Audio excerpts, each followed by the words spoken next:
अस्सलाम वालेकुम। हम लोग अपने 5th चैप्टर को डिस्कस कर रहे थे इंडेक्स नंबर, जिसमें हम लोगों ने प्रीवियस लेक्चर में पढ़ा था एवरेज रिलेटिव इंडेक्स के एवरेज रिलेटिव इंडेक्स को कैसे कंप्यूट करते हैं।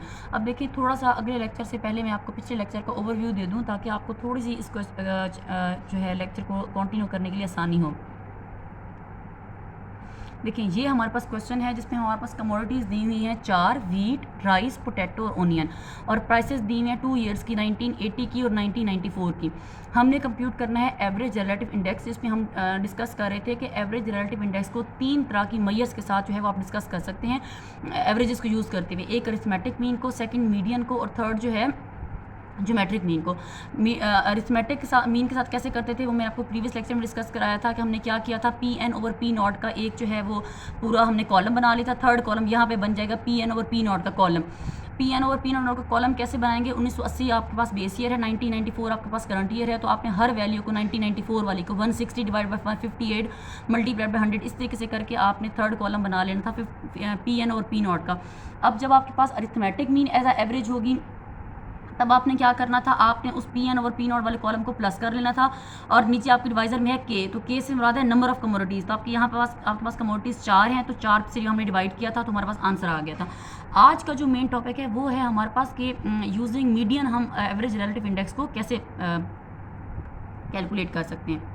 उसके लिए हम क्या करेंगे, देखें, using median as a average, one can use the median as average, then the median values of these 4 values is obtained by arranging them in ascending order as follow।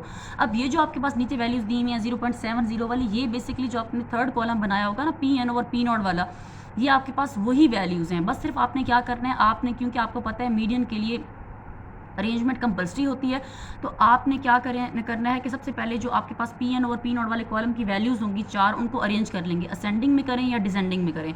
अब आपने देखना है कि आपके पास एन या के क्या है। अब यहाँ पे आपके पास कितनी वैल्यूज़ हैं, 4, तो as 4 is an even number so that the median is the average of middle 2 values. मतलब अब यहाँ पे एन, क्योंकि इवन नंबर्स है तो इवन नंबर्स में क्या करते हैं, जो सेंट्रल 2 वैल्यूज़ होती हैं उनको आप प्लस करें, मतलब 1.05 plus 2.758 divided by 2, the answer is 1.904 थी। क्योंकि ये इंडेक्स नंबर है और हमें परसेंटेज में आंसर चाहिए, तो आप इसको 100 से मल्टीप्लाई करेंगे और आंसर आ जाएगा 190.43।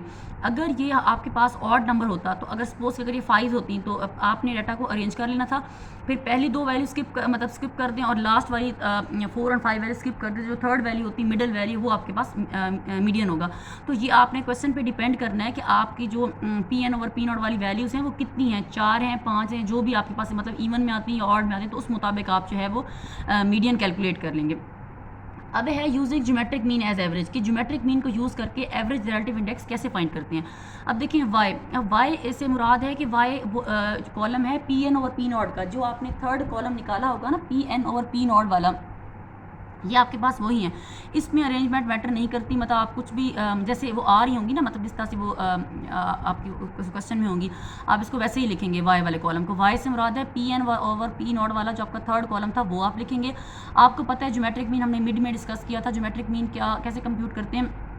Geometric mean is equal to antilog sum of log of Y over N, क्योंकि ये एक अनग्रुप डेटा है, sum of log of Y over N होगा। सबसे पहले आपको इसका मतलब है आपको लॉग चाहिए। आपने हर, मतलब आपके पास तीसरा कॉलम आपने बनाया था ना P N over P naught का, जिसको आपने वाई का नाम दिया हुआ है। अब उसके साथ आप चौथा कॉलम बनाएंगे लॉग ऑफ वाई का, या log of P N over P naught आप कह सकते हैं। अब आप इंडिविजुअली हर वैल्यू का लॉग लेंगे, मतलब log of 1.05, log of 2.758, log of 3.05 and log of 0.7037, and इस तरह से आप कंप्यूट कर लेंगे। उसको आप प्लस कर लेंगे इस कॉलम को। देखिए, इसको आपने इस कॉलम को प्लस किया तो आपके पास आंसर आ गया 0.7937। तो ये अब आपके पास आ गया ज्योमेट्रिक मीन इसका लॉग ऑफ वाई का आंसर। अब आप फार्मूले में प्लग इन करें, देखिए सम ऑफ लॉग ऑफ वाई का आपके पास आंसर क्या आ गया 0.7937। अब आपके पास एन क्या है, कितनी वैल्यूज़ हैं, 4, तो डिवाइडेड बाई 4, और उसका एंटी, इसको पहले डिवाइड कर लें और फिर उसका एंटी लॉग ले लें। एंटी लॉग लेने के बाद आपके पास आंसर आ गया 1.57। इसको आप मल्टीप्लाई करें 100 से, तो आपके पास आंसर आ गया 157.91। ये याद रखिएगा, इंडेक्स नंबर के लिए जो भी आपका जो भी मेथड आप यूज़ कर रहे हो, जो भी मैयर आप यूज़ कर रहे हो, आपने फाइनल आंसर को 100 से मल्टीप्लाई लाजमी करना है। In this example, wheat and onion had equal weights, but clearly wheat is the produced more as paired with onion. So it is usually recommended to use weights in the index proportional to the value of the production of each item. अच्छा, अब देखिए ये एक question है, calculate index number of the price using 1962 as base, और आपने उसने आपको बताया हुआ है कि आपने मीन और मीडियन को एज अ एवरेज लेना है और आपने जो है उसको कंप्यूट करना है मीन एंड मीडियन को। मतलब अभी आपने वही एवरेज रिलेटिव इंडेक्स ही आपने फाइंड करने हैं और इसमें एवरेजेस कौन सी यूज़ करनी है, एक मीन मतलब अरिथमेटिक मीन को, और सेकंड आपने करनी है मीडियन को। लेकिन अब इसका जो डाटा आप देखें, डाटा इसका थोड़ा सा चेंज है, इसमें आपके पास ईयर्स दिए हुए हैं एक कॉलम में, फिर आपके पास 4 कमोडिटीज़ हैं, मतलब ईयर्स दिए हुए हैं 1962 से 1965 तक, और फिर आपके पास 4 कमोडिटीज़ दी हुई हैं। अब ये ना इंडेक्स नंबर में जब हर क्वेश्चन को मेथड सेम होता है, लेकिन सिर्फ आपको ना क्वेश्चन का जो वो होगा ना, मतलब आपको देने का तरीका, मतलब किसी में आपको देखें 2 कॉलम्स दिए होंगे, किसी में आपको 3 कॉलम्स, किसी में आपको रो में दिया होगा, तो ये आपने मेन चीज़ सीखनी है कि आपने इनको फाइंड कैसे करना है। अब देखें इसके लिए सबसे पहले आपको चाहिए हम सबसे पहले इसको कैसे कंप्यूट करेंगे। देखिए आपको 1962 आपके पास क्या है, बेस ईयर, 1962 आपके पास बेस ईयर है। तो आपने क्या करना है, आपने फर्स्ट ऑफ ऑल देखें ये जो सेकंड कॉलम बनाया हुआ है ना, ये सेकंड मतलब टेबल बनाया हुआ है, इसको मैं आपको बता रही हूँ कैसे कंप्यूट करना है। First of all 1962 base year का मतलब है कि पहली पूरी जो रो है ना वो अब आपके पास बेस ईयर है।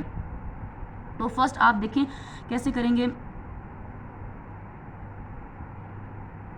मैं आपको यहाँ पे सर थोड़ा सा कैलकुलेटर पे बता रही हूँ कैसे इसको करना है कंप्यूट। अब देखें फर्स्ट आपके पास ये स्क्रीन पे आप देखें, फर्स्ट आपके पास रो जो है वो है ना 1962 वाली सारी रो जो है वो बेस ईयर है। बेस ईयर में तो क्या करते हैं 3.25 डिवाइडेड बाय 3.25 मल्टीप्लाइड बाय 100, तो ये हमेशा पहली रो में आप देखें, इधर आप देखें तो पहली रो में सारे आपके पास हंड्रेड्स हैं। ये देखो ये 4 देखें ना, इन चारों के आपके आंसर्स क्या हैं, 100 100 100, क्योंकि बेस ईयर आपको पता है ऑलवेज 100 ही होते हैं।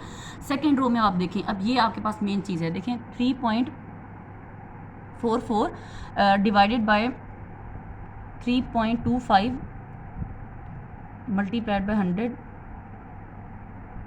अब ये देखिए 105.84। अब देखिए आप सेकंड रो में आप देखें 1963 के सामने फायरवुड में, वहाँ पे आपके पास आंसर क्या है 106। तो ये आपने कैसे कंप्यूट किया, देखें 3.44 को मैंने डिवाइड किया, बेस ईयर हमारे पास 3.25 था, उससे मैंने डिवाइड किया, मल्टीप्लाइड बाय 100 किया। अब देखिए इसी तरह से सेकेंड रो में ही आप देखें, सेकेंड रो में मैं आपको भी बताती हूँ कि 112 आपका कैसे आया। देखिए आप ऊपर आप इसमें देखें, आपके पास सॉफ्ट केक, इसमें आप देखें अब आपके पास क्या है 2.80 डिवाइडेड बाय 2.50 मल्टीप्लाइड बाय 100।